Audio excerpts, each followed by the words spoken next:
Assalamualaikum warahmatullahi wabarakatuh. Kami dari kelompok 13 akan membahas tentang pohon.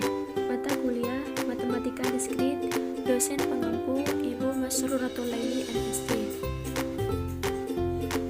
Anggota kelompoknya yang pertama Lutfi Fadiatul Jamil, NIM T 2018-7006, Isma Inayati Elma, NIM T 2018-7017, Davinda Ekawati, NIM T 2018-7039.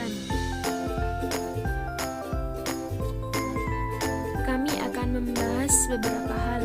Yang pertama, definisi pohon. Yang kedua, sifat-sifat pohon. Yang ketiga, pohon merentang.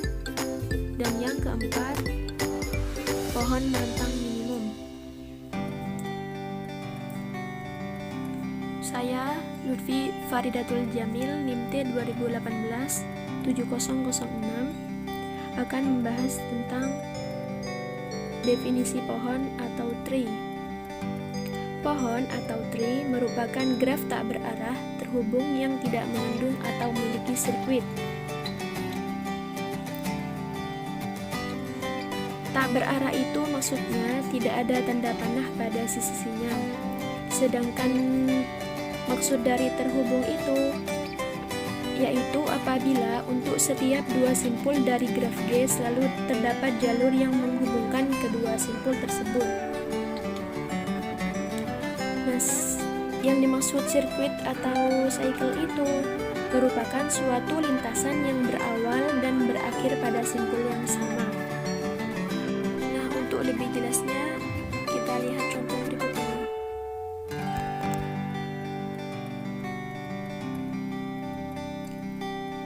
Kita lihat pada graf 1 dan graf 2. Graf 1 dan graf 2 ini merupakan pohon. Mengapa? Karena yang pertama, tak berarah. Graf 1 dan graf 2 ini tidak berarah, artinya tidak ada tanda panah pada sisi-sisinya. Kemudian juga dia terhubung. Kenapa terhubung? Karena untuk setiap sepasang simpul terdapat lintasan yang menghubungkan kedua simpul itu. Nah, kita lihat gambarnya ya. Misal kita pilih A, E. Nah, itu kan ada lintasan yang menghubungkan A dengan E. Kemudian juga kita misal pilih B ke F. Nah, itu kan ada lintasan yang menghubungkan B ke F. Begitu juga seterusnya. Kemudian kita lihat yang graf 2. Graf 2 ini juga terhubung, dan graf 2 ini lebih jelas lagi karena kita bisa membentuk sebuah lintasan dari C ke D.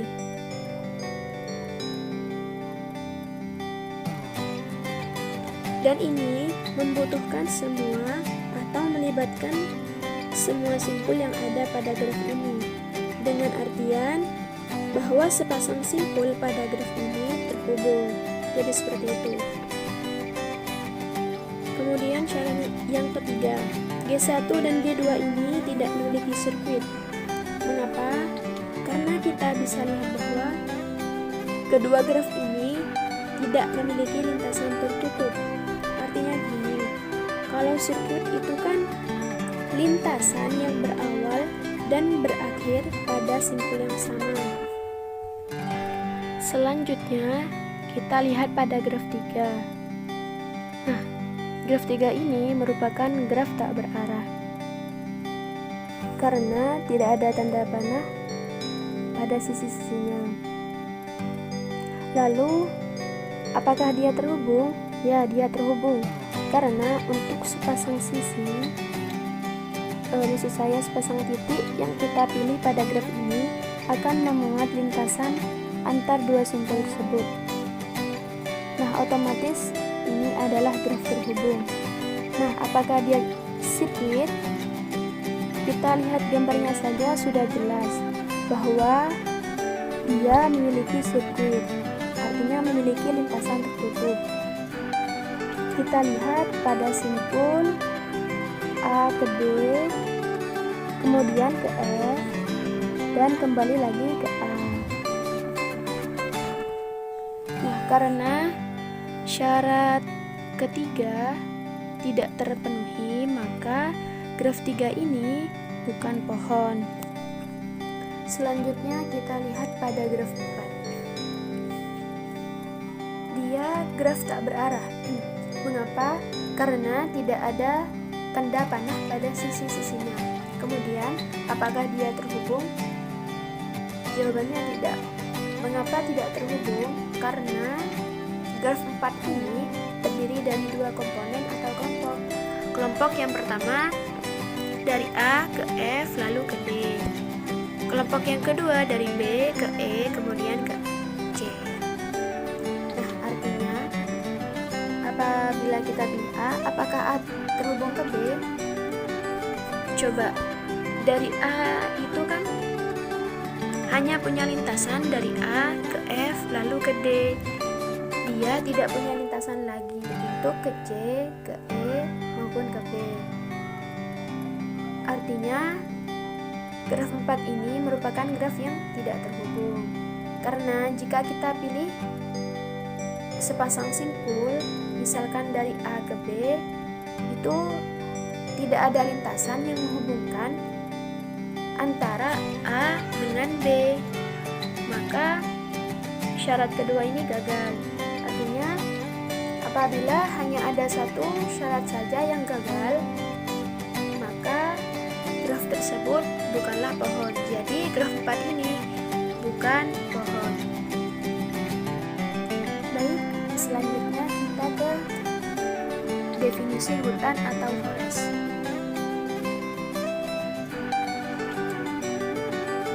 Hutan atau forest merupakan kumpulan pohon yang saling lepas atau graf tidak terhubung yang tidak mengandung sirkuit.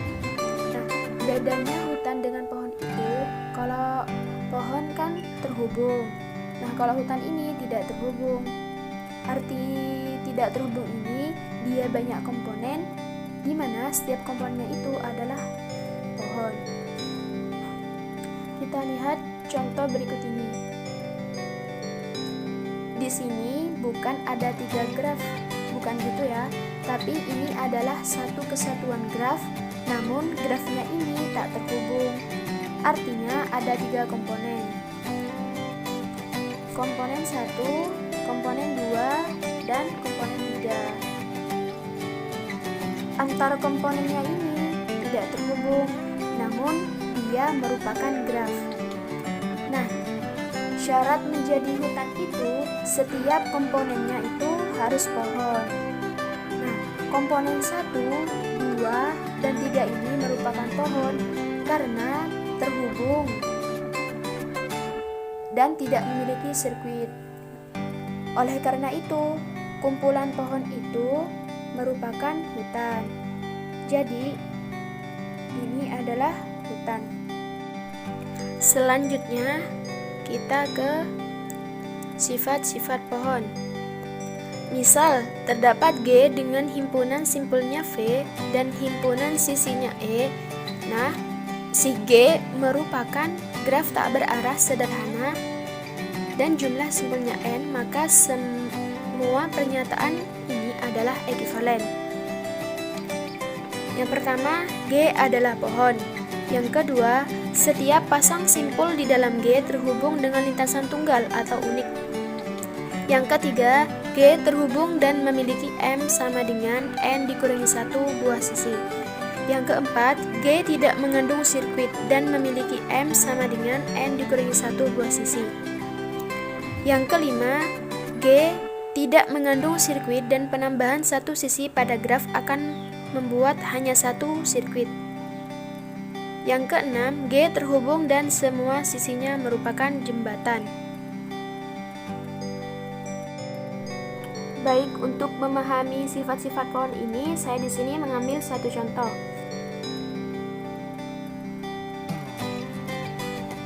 Nah, sifat-sifat pohon tadi kan ada 6. Sifat yang pertama kan G adalah pohon. Nah, graf ini merupakan pohon. Kemudian sifat yang kedua, setiap pasang simpul di dalam G terhubung dengan lintasan tunggal. atau unik. Nah, maksudnya itu dia tidak hanya sekedar terhubung, namun lintasan yang menghubungkannya itu harus tunggal atau unik. Contoh, kita bisa lihat di graf ini. Nah, graf ini kan termasuk pohon ya, karena jika kita ambil sepasang simpul, misalnya saja A dengan E.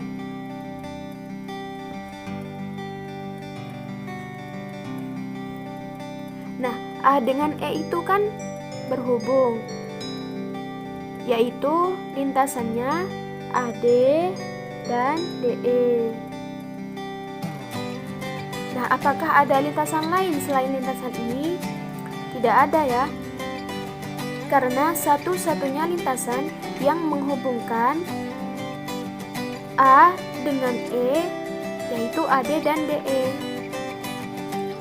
Nah, makanya setiap pohon itu apabila kita ambil sepasang simpul, maka sepasang simpul itu hanya akan difasilitasi oleh lintasan yang unik atau hanya satu lintasan yang menghubungkan keduanya. Baik, selanjutnya kita ke sifat yang ketiga, yaitu G terhubung dan memiliki M posisi, di mana M itu sama dengan banyak simpul dikurangi 1. Nah, kita cek pada graf ini. Simpulnya ada 6 kan ya? 1, 2, 3, 4, 5, 6. Berarti M-nya sama dengan 6. Nah, sekarang kita cek apakah benar M-nya itu sama dengan 5. M sama dengan M dikurangi 1. Maka 6 dikurangi 1 sama dengan 5. Kita cek apakah ada 5. 1, 2, 3, 4, 5. Nah, berarti benar ada 5.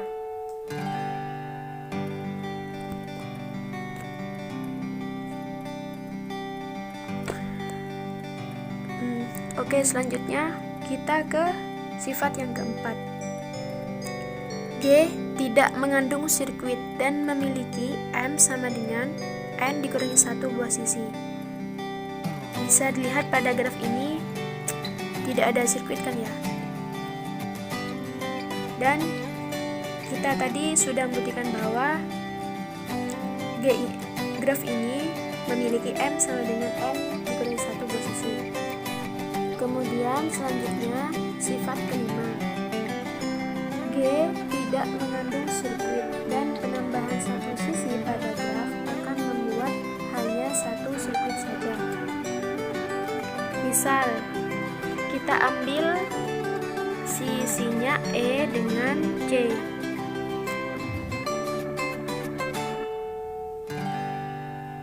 Nah, langsung kan ada sirkuitnya. Sirkuitnya itu menghubungkan CD sama E. Sirkuit sendiri kan merupakan lintasan yang berawal dan berakhir pada simpul yang sama. Jadi kan misalkan dari C ke D, D ke E, kemudian kembali lagi ke C.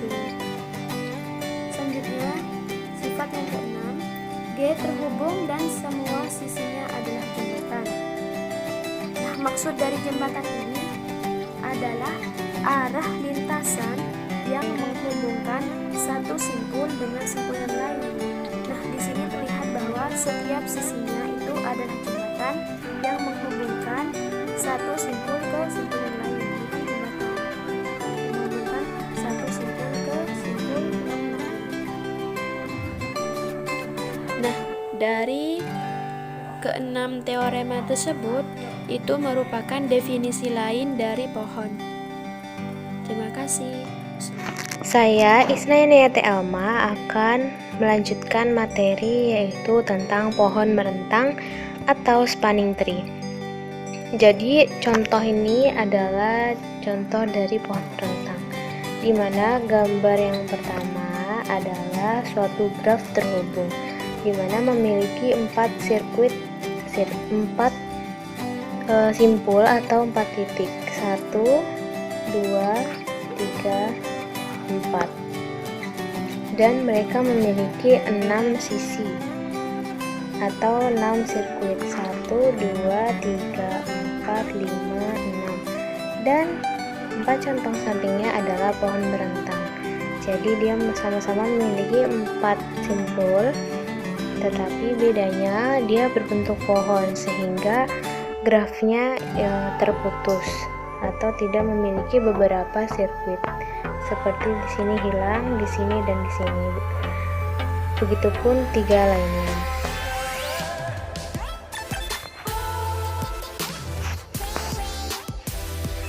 Pohon merentang dari graf terhubung adalah suatu subgraf dari graf G yang mengandung semua simpul dari G yang berupa pohon. Jadi dia tetap memiliki semua simpulnya seperti tadi. Jika simpulnya 4, maka untuk pohon merentang dia juga memiliki 4 simpul dan berupa pohon, atau berupa pohon di sini maksudnya dia grafnya itu tak terhubung. Nah, pohon berentang diperoleh dengan memutus sirkuit di dalam graf. Seperti yang tadi, beberapa sirkuitnya tidak ada. Graf G memiliki N simpul dan M ruas. Untuk spanning tree, dia memiliki N simpul dan N-1 ruas. Karena pohon dengan N simpul memuat N-1 sisi, maka untuk mendapatkan spanning tree dari suatu graf terhubung G dengan N simpul dan Q sisi dilakukan dengan cara menghapus Q dikurangin N ditambah 1 sisi. Jadi suatu graf dia misal N-nya 4, di sini ya N-nya 4 dan M-nya adalah 6 seperti yang tadi. Maka spanning tree-nya N-nya misalnya 4. Nah, ruasnya berapa? 4 dikurangi 1 berarti 3. Nah, itu untuk spanning tree. Bisa juga untuk pohon. Pohon di sini memiliki N simpul dan memuat N-1 sisi sama dengan spanning. Nah, maka untuk mendapatkan spanning tree dari suatu graf terhubung G, nah gimana caranya untuk mendapatkan spanning tree dari graf terhubung G? Dengan cara ya menghapus Q min N plus 1. Jadi Q di sini adalah sisi dan N adalah simpul atau titik. Misal N-nya 4, jadi ada 4, 1, 2, 3, 4. Nah, Q-nya ada 6. 1, 2, 3, 4, 5, 6. Berarti untuk spanning tree dia memiliki N-nya adalah 4 juga. Untuk sisinya berapa? Dengan cara yang ini, yaitu Q-nya adalah 6 dikurangin 4 ditambah 1, yaitu 3. Jadi gimana bentuk spanning tree-nya? Jadi bisa seperti ini. N-nya sama ya, ada 4. Bisa bentuknya seperti ini. Bisa juga yang lainnya seperti contoh yang di awal. Jadi dia memiliki hanya 3 sisinya. Nah, setiap graf terhubung mempunyai paling sedikit 1 buah pohon merentang. Jadi graf yang full tadi ada 6 tadi itu 6 sisinya.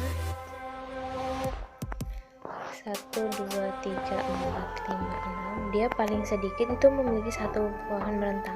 Tapi bisa nggak cuma 1 seperti ini tadi di awal, dia memiliki banyak. Bisa seperti ini.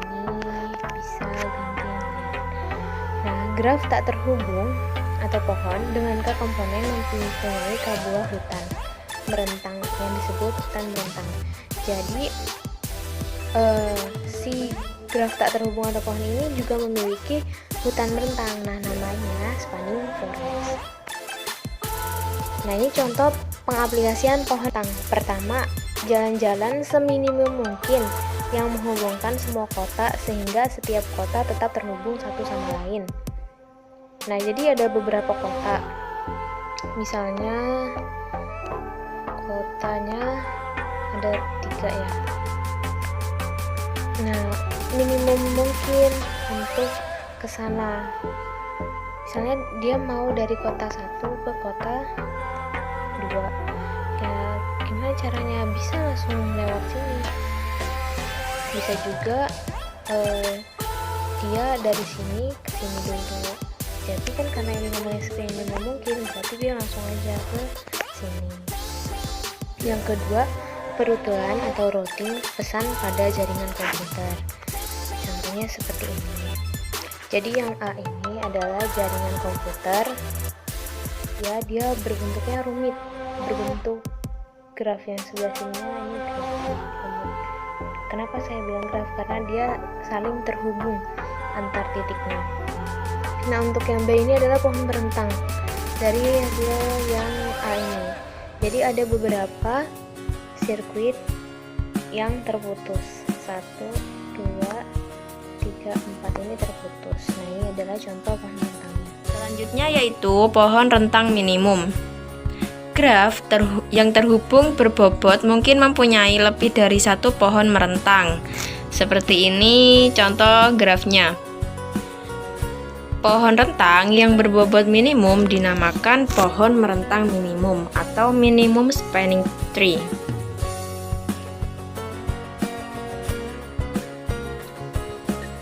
Selanjutnya yaitu saya di sini menggunakan perhitungan algoritma prim. Untuk langkah-langkahnya, yang pertama, ambil sisi dari graf G yang berbobot minimum, masukkan ke dalam T. Untuk yang kedua yaitu pilih sisi UV yang mempunyai bobot minimum dan bersisian dengan simpul di T, tetapi UV tidak membentuk sirkuit di T. Masukkan UV ke dalam T.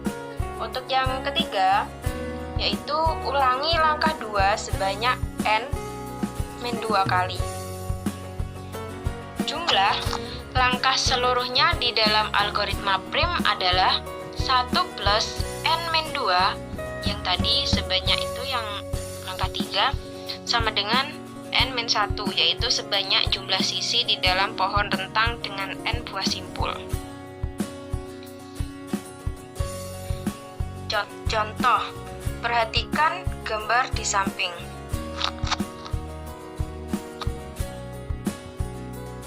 Ini ada langkah 1. Untuk langkah pertama, kita lihat sisi atau titik 1.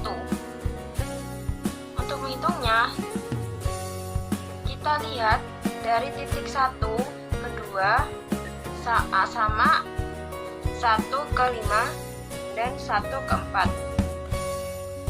Kita tidak boleh langsung misalkan 1 ke 3. Kenapa kok nggak boleh?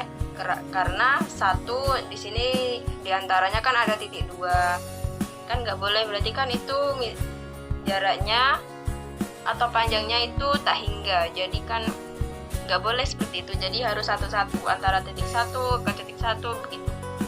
Berarti ini antara titik 12, 15, 14. Mana yang paling minimum jaraknya? Antara 10, 45 atau 30. Yang paling minimum adalah 10, yaitu antara titik 1 ke 2. Lanjut lagi. Dari titik 2, kita lihat dari ada titik mana aja yang harus kita cari, yaitu antara 2 ke 3 atau 2 ke 5 atau 2 ke 6. Yang paling nilainya paling kecil yang mana? 50, 40 atau 25? Oh, 25, berarti 2 ke 6. Seterusnya seperti itu. Dari dari titik ke 6, berarti kita lompat ke ketiga. 6 6 ke 3, atau 6 ke 5, atau 6 ke 4? Mana yang paling kecil nilainya? Antara 15, 55, dan 20. Oh, yang paling kecil 15, berarti 6 ke 3. Seterusnya seperti itu. Berarti kita dari titik 3. Berarti 3 ke 2 atau 3 ke 5. Yang paling kecil yang mana? Yang paling kecil yaitu 3 ke 5, yaitu nilainya 35. Kita harus menghubungkan semuanya. Berarti tidak boleh ada yang tertinggal. Yang enggak ada yang mana? Oh, yang keempat. Berarti kita tambahin lagi 6 ke 4 seperti itu. Setelah itu, kita jumlahkan semua nilai yang tadi kita cari. Tadi bobotnya kan ada 10, berarti ditambah 10 ditambah 25 ditambah 15 ditambah 20 ditambah 35 sama dengan 105. Berarti pohon merentang minimumnya yang dihasilkan adalah 105. Makasih.